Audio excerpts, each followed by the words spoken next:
నమస్కారం, truth news కి స్వాగతం. హెడ్లైన్ చూద్దాం.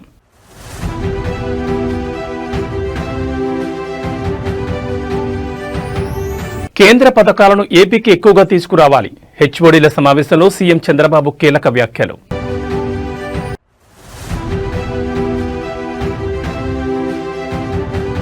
స్టార్టప్లకు సీఎం రేవంత్ రెడ్డి భారీ గుడ్ న్యూస్. ఫండింగ్ పై కీలక ప్రకటన.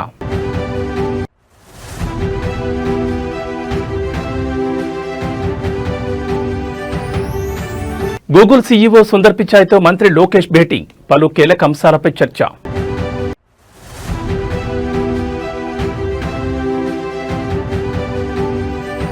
మరోసారి పసిడి ప్రియులకు షాక్. భారీగా పెరిగిన బంగారం, వెండి ధరలు.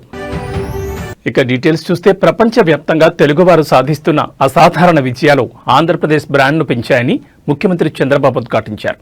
ప్రపంచంలో ఏ దేశం వెళ్లినా ఎక్కువ తలసరి ఆదాయం సంపాదించే వ్యక్తులు తెలుగువారే అన్నారు. సచివాలయంలో నిర్వహించిన సమావేశంలో సీఎం చంద్రబాబు మాట్లాడారు. ప్రపంచంలోని ఏ దేశంలోనైనా విదేశీ విద్య కోసం విదేశాలకు వెళ్లే వారిలో అధిక శాతం తెలుగువారే ఉంటారన్నారు. ప్రపంచం తెలుగువారి ప్రతిభను గుర్తించిందని, అది మన బ్రాండ్ అని ఆయన పేర్కొన్నారు. విశాఖ భాగస్వామ్య సదస్సు ద్వారా రాష్ట్ర బ్రాండ్ను తమ సరిదిద్దామని, ఈ సదస్సు ద్వారా 13.26 లక్షల కోట్ల పెట్టుబడులు వచ్చాయని, దీనివల్ల 16 లక్షల మందికి ఉద్యోగాలు వస్తాయని ప్రకటించడానికి తాను గర్వపడుతున్నానని తెలిపారు. ఇప్పటికే ఎస్ఐపిబి ద్వారా 8.29 లక్షల కోట్ల పెట్టుబడులు గ్రౌండ్ అయ్యాయని వెల్లడించారు. దేశంలోని అత్యధిక పారిశ్రామిక పార్కులో ఉన్న రాష్ట్రంగా ఆంధ్రప్రదేశ్ నిలిచిందని కేంద్ర ప్రభుత్వం సైతం పార్లమెంట్లో ప్రస్తావించిందని గుర్తు చేశారు. లాస్ట్ ఇయర్ అంటే 5 సంవత్సరాలు ఏ స్టేజ్కి తీసుకొచ్చారంటే లాస్ట్కి వచ్చే కొందికి సెంట్రలీ స్పాన్సర్ స్కీమ్స్ వాడుకోవడం మానేసి వాళ్ళ డబ్బులు డైవర్ట్ చేసి గవర్నమెంట్ ఆఫ్ ఇండియా రూల్స్ మార్చారు ఆంధ్రప్రదేశ్ కోసం. ఆ రూల్స్ ఏ విధంగా మార్చారంటే, మీరు ఎస్క్రో అకౌంట్ పెట్టండి, మీకు డబ్బులు ఇస్తాం, పని చేయండి, యూసీసీ ఇవ్వండి, మళ్ళీ అకౌంట్కే పంపిస్తాం. అంటే డైవర్ట్ చేయడానికి వీలు లేకుండా కొత్త విధానం తీసుకొచ్చారు. ఆంధ్రప్రదేశ్ జరిగిన అవకతవకల కోసం ఉండే అడ్మినిస్ట్రేషన్ మనం గుర్తుపెట్టుకోవాలి. ఇది ఈ సంవత్సరం మనం మ్యాక్సిమం సెంట్రల్ స్పాన్సర్ స్కీమ్స్ తీసుకురావాలి. దానికి కూడా ఏం చేయాలో మనం వర్కౌట్ చేయాల్సిన అవసరం ఉంది. దేశం కోసం మనం చాలాసార్లు చెప్పాం. ఈరోజు మీరు చూస్తే AP brand very strong brand. ఇది over a period of time AP brand weak కావడమే కాకుండా డ్యామేజ్ అయ్యింది. మీరందరూ గుర్తుపెట్టుకోవాల్సిన ఒక వ్యక్తి యొక్క ప్రవర్తన వల్ల over a period of time ఆయన పరపతి పెరుగుతుంది. హైదరాబాద్ కేవలం స్టార్టప్ హబ్గా ఎదగడమే కాదని, ఆ కంపెనీలు యూనికార్న్ కంపెనీలుగా ఎదగాలని, అందుకోసం రాష్ట్రంలో ఒక మంచి ఎకోసిస్టమ్ను సృష్టించాలనుకుంటున్నామని ముఖ్యమంత్రి రేవంత్ రెడ్డి అన్నారు. స్టార్టప్ల కోసం తమ ప్రభుత్వం 1000 కోట్లతో స్టార్టప్ ఫండ్ ఏర్పాటు చేస్తుందని చెప్పారు. హైదరాబాద్ టీ హబ్లో గూగుల్ స్టార్టప్ ప్రారంభోత్సవ కార్యక్రమంలో సీఎం పాల్గొని మాట్లాడారు. స్టార్టప్లను ఫుట్బాల్ ఆటతో పోల్చారు. నేను ఫుట్బాల్ ఆడతానని, ఫుట్బాల్లో సమిష్టి కృషి అవసరం, పట్టుదలతో సాధన చేయాలి, ఇది టీం వర్క్, చివరికి గెలుపు చాలా ముఖ్యమని అన్నారు. స్టార్టప్ కూడా అదేవిధంగా ఉండాలని సూచించారు. తెలంగాణ ప్రభుత్వం గూగుల్కు అవసరమైన సహకారం అందించడానికి సిద్ధంగా ఉందని చెప్పారు. హైదరాబాద్లో ఉన్న అగ్రస్థాయి స్టార్టప్స్లో గూగుల్ ఒకటని ఆయన చెప్పారు. మీరు యువకులు, శక్తివంతులు, సాధారణంగా మీరు మీ కలలను సాకారం చేసుకోవాలనుకుంటారు. ఈ సందర్భంగా మీకు స్ఫూర్తిని కలిగించే ఒక విషయం చెప్తా. ఉన్నతాశయాలతో 1998లో ఇద్దరు స్టాన్ఫోర్డ్ యూనివర్సిటీ మిత్రులు కలిసి కాలిఫోర్నియాలో ఒక గ్యారేజ్లో ఓ స్టార్టప్ను ప్రారంభించారు. అదే నేటి ప్రఖ్యాత గూగుల్ కంపెనీగా అవతరించిందని వ్యాఖ్యానించారు. తెలంగాణ భవిష్యత్ అభివృద్ధిని ఆకాంక్షించి ప్రపంచానికి తెలంగాణ బ్రాండ్ను పరిచయం చేయాలని గత 2 రోజులు తెలంగాణ రైజింగ్ 2047 గ్లోబల్ సమ్మిట్ను నిర్వహించామన్నారు. 1,000 crore startups, 1,000 crore startup of fund of funds. Use these resources, use these funds and become the next Google. Only one suggestion is that you have to become one more Google from Hyderabad, Telangana, or at least $1 billion. ప్రముఖ అంతర్జాతీయ సంస్థ Google CEO Sundar పిచాయ్తో రాష్ట్ర IT విద్యాశాఖల మంత్రి నారా లోకేష్ భేటీ అయ్యారు. విశాఖపట్నంలో ఏర్పాటు చేయనున్న Google AI data centre పనుల పురోగతి గురించి సుందర్తో సమావేశమై చర్చించారు. ఈ సందర్భంగా మంత్రి నారా లోకేష్ మాట్లాడుతూ డ్రోన్ సిటీలో అసెంబ్లింగ్ యూనిట్ ఏర్పాటు చేయాలని అన్నారు. విశాఖపట్నంలో $15 బిలియన్ పెట్టుబడులను పెట్టేందుకు గూగుల్ సంస్థ ముందుకు రావడం పట్ల హర్షం వ్యక్తం చేశారు. Google AI data centre project పనులను ప్రారంభించడం, అందుకు ప్రణాళికలను అమలుపరచడం గురించి గూగుల్ సీఈఓతో పాటు సంస్థ ఉన్నత స్థాయి ప్రతినిధులతో మంత్రి లోకేష్ సమాలోచనలు జరిపారు. విస్ట్రాన్ న్యూ వెబ్ కార్పొరేషన్ ద్వారా డేటా సెంటర్ సర్వర్ తయారీ ఎకోసిస్టమ్ను ప్రోత్సహించాలని వారికి మంత్రి విన్నవించారు. ఏపీలో రాబోయే డ్రోన్ సిటీ ప్రాజెక్టులో డ్రోన్ అసెంబ్లీ, క్యాలిబ్రేషన్, టెస్టింగ్ యూనిట్ను ఏర్పాటు చేయాలని కోరారు. విశాఖపట్నంలో భారీ పెట్టుబడులను పెడుతున్నందుకు గాను గూగుల్ సీఈఓతో పాటు భేటీలో పాల్గొన్న Google cloud CEO Thomas Kurian, global networking and infrastructure vice president Vikas కోలియాలకు ధన్యవాదాలు తెలియజేశారు. ఈ సందర్భంగా గూగుల్ సీఈఓ సుందర్ పిచాయ్ మాట్లాడుతూ దేశంలో క్లౌడ్ రీజియన్ల విస్తరణకు ప్రాధాన్యం ఇస్తున్నామని అన్నారు.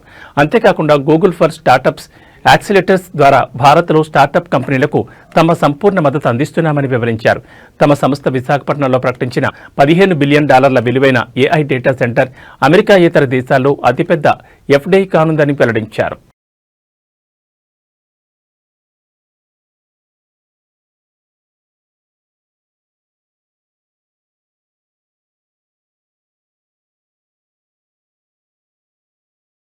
ఏలూరు జిల్లా దెందులూరు నియోజకవర్గంలో రాజకీయ వాతావరణం ఒక్కసారిగా వేడెక్కింది. టీడీపీ ఇక్కడ సమావేశం నిర్వహిస్తున్న నేపథ్యంలో శాంతి భద్రతల పరిరక్షణ కోసం పోలీసులు ముందస్తు చర్యలు చేపట్టారు. వైసీపీ మాజీ ఎమ్మెల్యే అబ్బాయి చౌదరిని ఆయన నివాసంలోనే గృహ నిర్బంధంలో ఉంచారు. ఈ రోజు దెందులూరులో టీడీపీ ఓ సమావేశం ఏర్పాటు చేసింది. ఇదే రోజు వైసీపీ శ్రేణులు కూడా సంతపేట నుంచి భారీ ప్రదర్శన నిర్వహించాలని నిర్ణయించాయి. ఒకే ప్రాంతాల్లో ఇరు పార్టీల కార్యక్రమాలు తలపెట్టడంతో ఘర్షణలు జరిగే ప్రమాదం ఉందని పోలీసులు అంచనా వేశారు. దీంతో ఎలాంటి అవాంఛనీయ ఘటనలు జరగకుండా ఉండేందుకు కొండలరావుపాలెంలోని అబ్బాయి చౌదరి ఇంటి చుట్టూ భారీగా పోలీస్ బలగాలు మోహరించి ఆయన బయటకు రాకుండా కట్టడి చేశారు. గత కొంతకాలంగా దెందులూరులో TDP MLA Chintamaneni Prabhakar, YCP నేత అబ్బాయి చౌదరి వర్గాల మధ్య తీవ్రమైన విభేదాలు కొనసాగుతున్నాయి. సోషల్ మీడియా పోస్టులు, లీజ్ బకాయిల వివాదాలు వంటి అంశాలతో పలుమార్లు ఉద్రిక్తతలు చోటు చేసుకున్నాయి. ఈ పరిణామాల నేపథ్యంలో నియోజకవర్గంలో 144 సెక్షన్ విధించే యోచనలో పోలీసులు ఉన్నట్టు తెలుస్తోంది. ఇరు పార్టీల నేతలు, కార్యకర్తలు సంయమనం పాటించి శాంతి భద్రతలకు సహకరించాలని పోలీసులు విజ్ఞప్తి చేస్తున్నారు. అది కొంతసేపు అంటే ఒక హాఫ్ అన్ అవర్ ఆగి వెళ్ళిపోదాం అంటే చక్కగా రండి కాఫీ తాగి కొత్తగా వచ్చారు మా ఎదురు నియోజకవర్గం చక్కగా కాఫీ తాగుదాం కూర్చుందాం కాసేపు.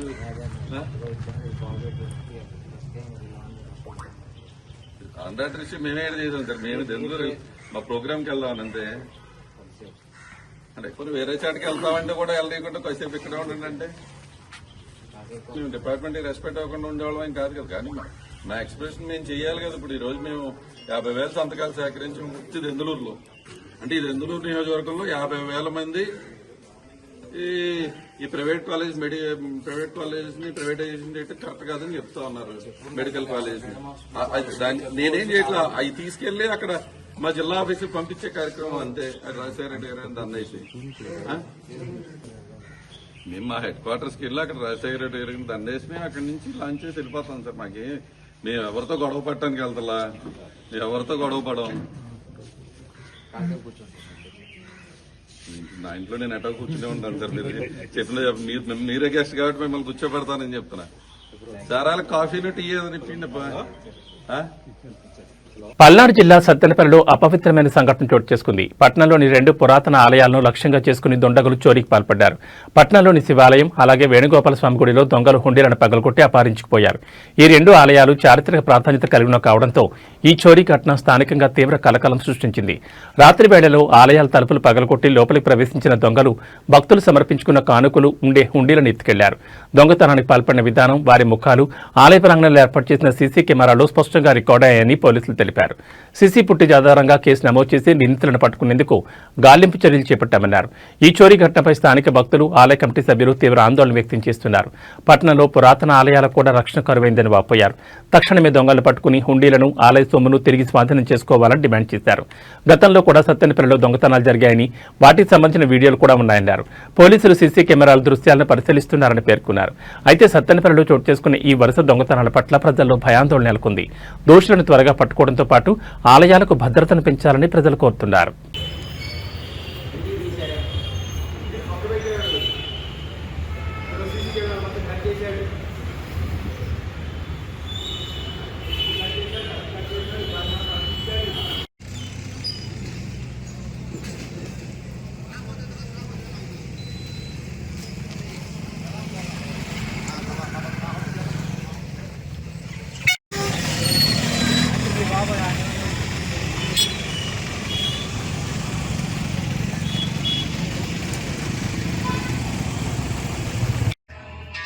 ఇది ఎదురుండి తిన్నా సార్.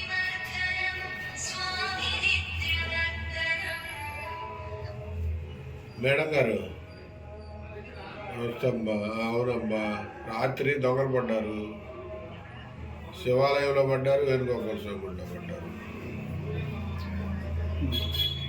ఉండీలు అసలు కట్ చేశారు మేడం మిషన్లో పెట్టి.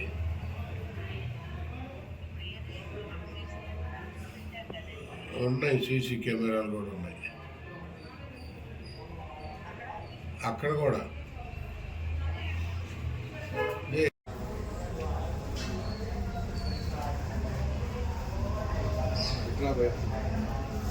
పంచాయతీ ఎన్నికల నేపథ్యంలో గ్రామాల్లో ప్రచారం జోరుగా సాగుతోంది. ఇప్పటికే తొలి విడత ఎన్నికల ప్రచారం ముగియగా ప్రస్తుతం రెండో మూడో విడత ఎన్నికల ప్రచారం సాగుతోంది.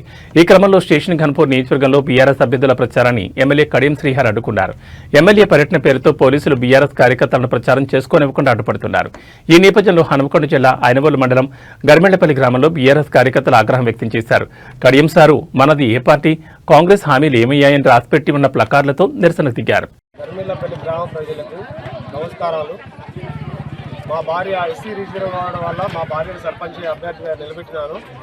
మేము ప్రచారం కోసం పోదామని వచ్చిన అక్క చెల్లెలందరికీ అన్నదమ్ములందరికీ టిఫిన్ చేయిస్తుండగా మా కాంగ్రెస్ టీఆర్ఎస్ పార్టీలో గెలిచి బిడ్డ కోసం లబ్ధి పొంది బిడ్డ ఉపాధి కోసం కాంగ్రెస్ పార్టీలోకి చేరడం జరిగింది. అతని ర్యాలీ కోసం వచ్చిన కడియం గారి బందోబస్తుకు వచ్చిన పోలీసు వాళ్ళు మమ్మల్ని టిఫిన్ చేయకుండా మీరు 1 కిలోమీటర్ దూరంలో ఉండండి మీరు అని తరిమి కొట్టిండ్రు. మమ్మల్ని టిఫిన్ కూడా చేయకుండా మీ ప్రచారం మీరు చేసుకోండి, మేము పర్మిషన్ ఉందని వాళ్ళకు పైనుంచి అధికారంలో ఉందని ప్రెషర్ చేసి మమ్మల్ని మా కార్యకర్తలను ఇబ్బంది పెట్టవద్దు.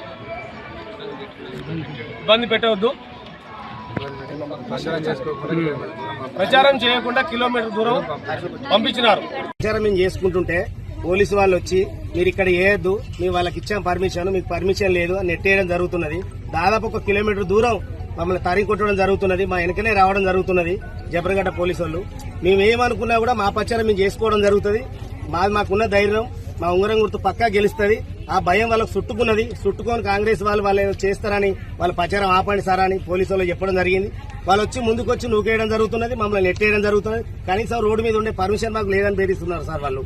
మరి వాళ్ళకి ఎందుకో మరి అట్లా ఏం వాళ్ళు చెప్పిలో కాంగ్రెస్ వాళ్ళు మా బీఆర్ఎస్ వాళ్ళను చూస్తే మాత్రం వాళ్ళు తరిమి కొట్టే పరిస్థితి వచ్చింది. మాకు 100% గెలిచేది మాత్రం మా ఉంగరం గుర్తే. జై తెలంగాణ. నేను ఎమ్మెల్యేను, అధికారం మా చేతిలో ఉంది, మీరు ఎవరికి ఓటేశారో నాకు తెలుస్తుంది.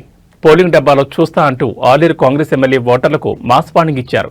నా సొంతూరు సైదాపురంలో 1 వార్డు ఓడిపోతే నేను ఓడిపోయినట్లే అంటూ తీవ్రస్థాయిలో ధ్వజమెత్తారు. గ్రామ పంచాయతీ ఎన్నికల్లో భాగంగా మంగళవారం యాదగిరిగుట్ట మండలంలోని పలు గ్రామాల్లో ఎన్నికల ప్రచారం నిర్వహించారు. ఈ క్రమంలో తన సొంతూరైన సైదాపురంలో కార్నర్ మీటింగ్లో మాట్లాడుతూ బెదిరింపులకు పాల్పడ్డారు.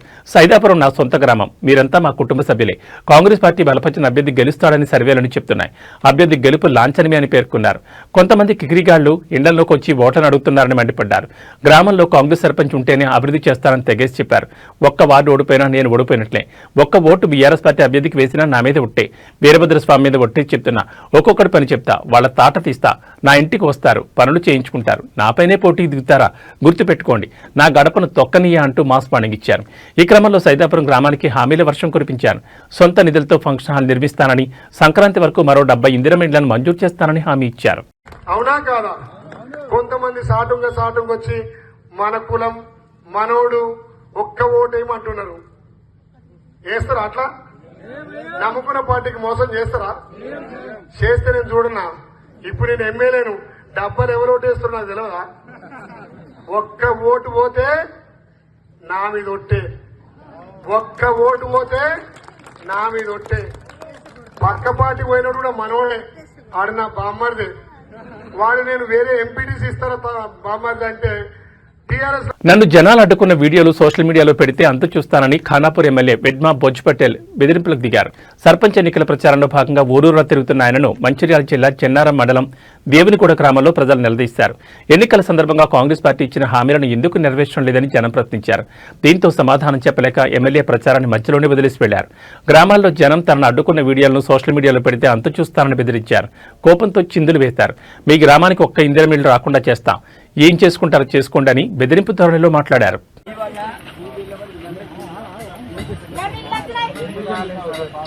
ఏంటి చేయడానికి చేయడానికి పిచ్చి పిచ్చి చేయకండి, గరీబులను ఇబ్బంది పెట్టకండి. ఆపిండు మర్యాద చెప్పిండు పాప ఆమె సీట్ ఎవరికి ఇచ్చిండు, ఎవరికి ఇచ్చిన సీట్ నేనే కదా. మీరేదో పాప ఆమె ఆపిందని నేను ఆగితే మీరు సోషల్ మీడియాలో పెట్టడానికి చేసేస్తే ఇల్లు రాకపోతే బాధ్యత వహించాలి. నేను కొన్ని విషయాలు మేము పెట్టేస్తాం. నేను ఈ రోజు వెళ్ళమ్మా చెప్తున్నాను, ఇది సోషల్ మీడియాలోకి వచ్చినానుకో నేను ఇక్కడ ఒక ఇల్లు కూడా ఏం చేస్తాను చెప్పి ఏమైనా ఊరికే ఉంది చెప్పి సోషల్ మీడియాలో పెట్టడానికి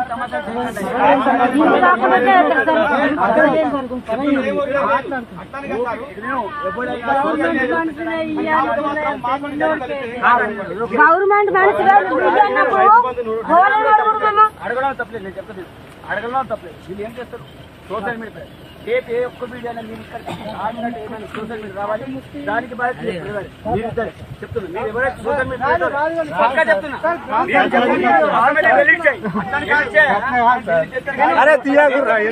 మంత్రి దుద్దిళ్ల శ్రీధరబాబును ఉద్దేశిస్తూ మాజీ ఎమ్మెల్యే పుట్ట మధు అభివృద్ధి పనుల విషయంలో విమర్శలు చేశారు. మందన నియోజకవర్గంలో అభివృద్ధి జరగలేదంటూ తెలిపారు. మంత్రి శ్రీధరబాబు తండ్రి శ్రీధరబాబు మందనలో ఒక్క వంతెన కూడా కట్టలేదని, మందనలో పివి నరసింహారావు తర్వాత కేసీఆర్ ముఖ్యమంత్రి అయ్యాక మందనలో అనేక చెక్ డ్యాంలు బ్రిడ్జిలు నిర్మించారని తెలిపారు. శ్రీధరబాబు గెలిచి 2 సంవత్సరాలు అవుతోంది. ఇప్పటివరకు మందనలో ఒక్క పని కూడా చేయలేదని ఆరోపించారు. దమ్ము ధైర్యం ఉంటే దుద్దిల శ్రీధర్ నువ్వు ఈ 2 సంవత్సరాల ఏం చేసినావు? కనీసం ఒక వంతెనన్న కట్టినవా? మీ నాయన ఒక వంతెన కట్టలే, నువ్వు ఒక వంతెన కట్టలే. పివి నరసింహారావు గారి తర్వాత బీఆర్ఎస్ పార్టీ ప్రభుత్వంలో కేసీఆర్ గారి నాయకత్వంలో నేను ఎమ్మెల్యేగా ఉన్నప్పుడే అనేక బ్రిడ్జిలను కట్టినాం, అనేక ప్రాజెక్టులు కట్టినాం. ఇక్కడ చెక్ డ్యామ్ అద్భుతంగా కనబడతా ఉన్నది. ఈ చెక్ డ్యామ్ను కూడా మేమే నిర్మించినాం. ఈ చెక్ డ్యామ్ వృధా అన్నవు నువ్వు తెలివిలేని దద్దమ్మం కానీ నువ్వు మంచి పనులు ఆలోచించవు కనుక నేను ఇవాళ దుద్దిళ్ల శ్రీధర్ ఇప్పటికైనా కళ్ళు తెరువు, ఇప్పటికైనా ఈ ప్రజల పక్షాన ఆలోచించు. మొదటి సంవత్సరం వృధా చేసిండు, 2వ సంవత్సరం పూర్తిగా వృధా చేసిండు. ఇప్పటి వరకు 24 నెలలలో 24 పైసల పని కూడా దుద్దిళ్ల శ్రీధర్ చేయలేదని దానికి సోమన్పల్లి బ్రిడ్జే సాక్ష్యంగా నిలువుటెద్దు సాక్ష్యంగా కనబడుతున్నది. ఈ ప్రతిపక్షాలను లేకుండా చేస్తాం, లీడర్లను కొనుగోలు చేస్తాం, ఏ విధంగానైనా మేము గెలుస్తామంటున్నారు. మమ్మల్ని పూర్తిగా అంతమొందించడానికి, కేసుల పాలు చేయడానికి ప్రయత్నం మీరు ఏదైతే చేస్తున్నారో, ఏది చేసినా ఈ కంఠంలో తుదిరి శ్వాస ఉండే వరకు ఈ సమాజం మేల్కొల్పు కోసం అయితేనేమో అధికారంలో ఉంటే పని చేస్తాం, ప్రతిపక్షంలో ఉంటే నీ మెడలు వంచడానికి కోసం, నీ కాంగ్రెస్ ప్రభుత్వాన్ని మెడలు వంచడానికి కోసం. ఖచ్చితంగా అడవి సోమన్పల్లి బ్రిడ్జిని చూసి అవమానపడాలి కాంగ్రెస్ పార్టీ నియోజకవర్గంలో. మరి నువ్వు చేసిన అభివృద్ధి 2 సంవత్సరాలలో 24 నెలలలో నువ్వు మాలాగా మొదటిసారి ఎమ్మెల్యే అయినవు కాదు. నీ అయ్యా కానుంచి నీ దాకా 40వ సంవత్సరం ఇప్పుడు నడుస్తా ఉన్నది. కనీసం ఈ బ్రిడ్జికి సున్నమేలాంటి దద్దమ్మ నువ్వు. ఖచ్చితంగా ఈ ప్రజాక్షేత్రంలో నీ మెడలు వంచుతాం, ఈ సమాజం ముందట నిన్ను దోషిగా నిలబెడతామని ఈ సందర్భంగా గుర్తు చేస్తూ సూర్యాపేట జిల్లా తొంగతుర్తి నియోజకవర్గం నూతనకల్ మండలం లింగంపల్లి గ్రామంలో కాంగ్రెస్ నాయకుల చేతిలో హత్యకు గురైన బీఆర్ఎస్ కార్యకర్త మల్లయ్య భౌతికాయానికి మాజీ మంత్రి ఎమ్మెల్యే జగదీష్ రెడ్డి, మాజీ ఎమ్మెల్యే కాదర్ కిషోర్ నివాళులర్పించారు. అనంతరం వారు మృతుని కుటుంబాన్ని పరామర్శించి వారికి అండగా ఉంటామని హామీ ఇచ్చారు. ఈ సందర్భంగా మాజీ మంత్రి ఎమ్మెల్యే జగదీష్ రెడ్డి మాట్లాడుతూ 6 నెలల క్రితమే కాంగ్రెస్ పార్టీ అంతర్గత తగాదాలతో ఒక హత్య జరిగింది. పోలీసుల నిర్లక్ష్యం వల్లే ఈ హత్య జరిగిందని నేను ఆ రోజు చెప్పాను. దురదృష్టవశాత్తు ఈ రోజు ఇంకో హత్య జరిగింది. ఈ గడ్డపై గతంలో కాంగ్రెస్ పార్టీ నాయకులు హత్యలు చేసిన సంస్కృతి ఉంది. మేము 10 ఏళ్లలో ఆ సంస్కృతిని రూపుమాపడానికి ఎంతో కృషి చేశాం. కానీ అధికారంలోకి రాగానే మళ్లీ హత్యలు మొదలుపెట్టారు. హత్యకు గురైన మల్లయ్య కుటుంబానికి మా పార్టీ తరఫున మేము ఎల్లప్పుడూ అండగా ఉంటామని హామీ ఇచ్చారు.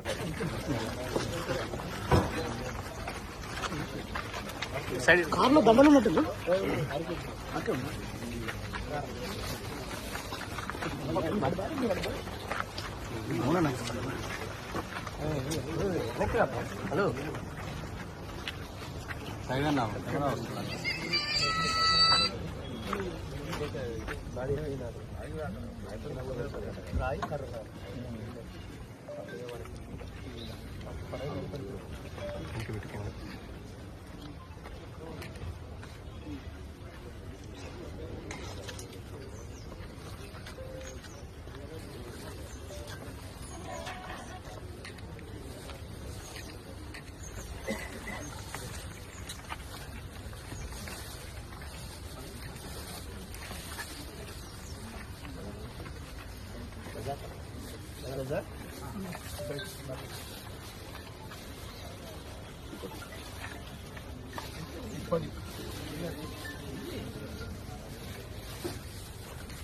నెలల క్రితమే ఒక హత్య జరిగింది. అది కాంగ్రెస్ పార్టీ అంతర్గత తగాదాలతోనే జరిగింది. మేము ఆ రోజే చెప్పినాం, నేను ఆ రోజే బహిరంగంగా చెప్పినా ఇది పోలీసుల వైఫల్యం తప్ప ఇంకొకటి కాదు, మీరు ఉదాసీనంగా ఉంటే ఇదే రకంగా కొనసాగుతాయనే మాట.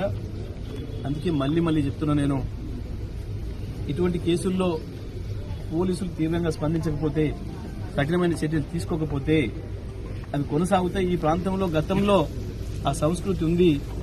ఆ సంస్కృతిని రూపుమాపడానికి మేము 10 ఏళ్లు చేసిన కృషిని ఇవాళ మళ్ళీ కాంగ్రెస్ పార్టీ నాశనం చేస్తుంది.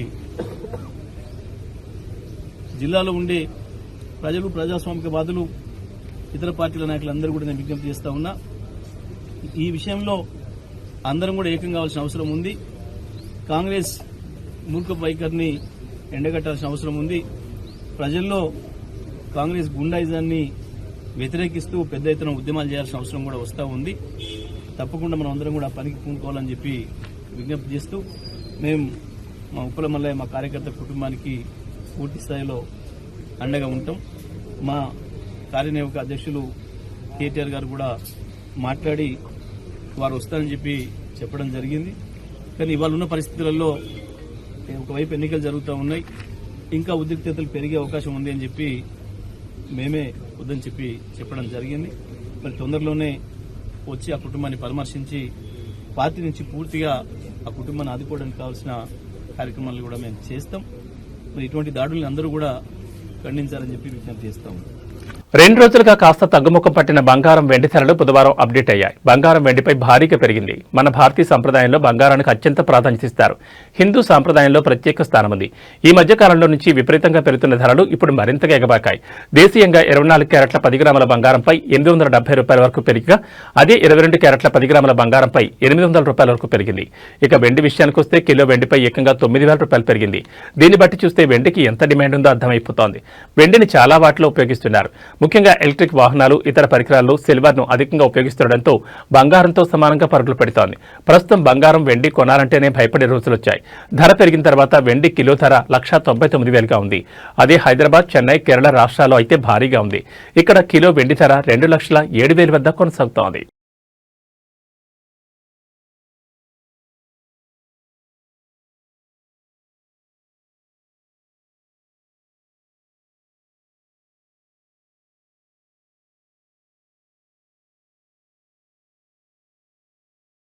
ఇవి ఈ బులెటిన్ విశేషాలు. మరో బులెటిన్లో మళ్ళీ కలుసుకుందాం. నమస్కారం.